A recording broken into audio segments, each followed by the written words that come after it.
So meron tayong bagong ilaw for the ADV. This is Zenlo X2 Matrix X2 Plus.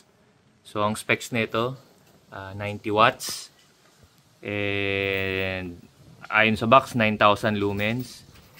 So rectangular type siya, dalawang bulb. So left and right siya. Ayan. So mamayang gabi pag madilim na mag-try natin yung light beam shot niya. Tingnan natin yung buga ng ilaw niya mamayang gabi.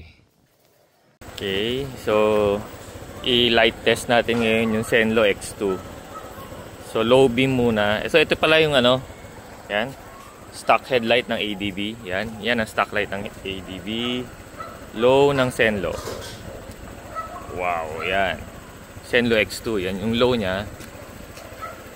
Ang high naman niya, tingnan natin kung hanggang saan.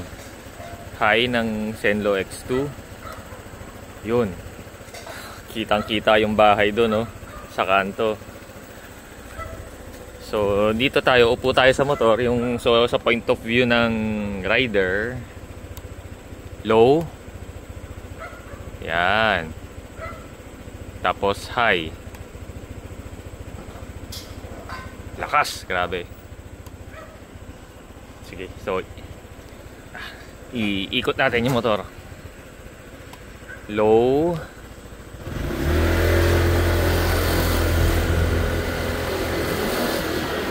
Ang napakalakas ng X2. Low pa lang yan. Linaw. Okay, U-turn tayo.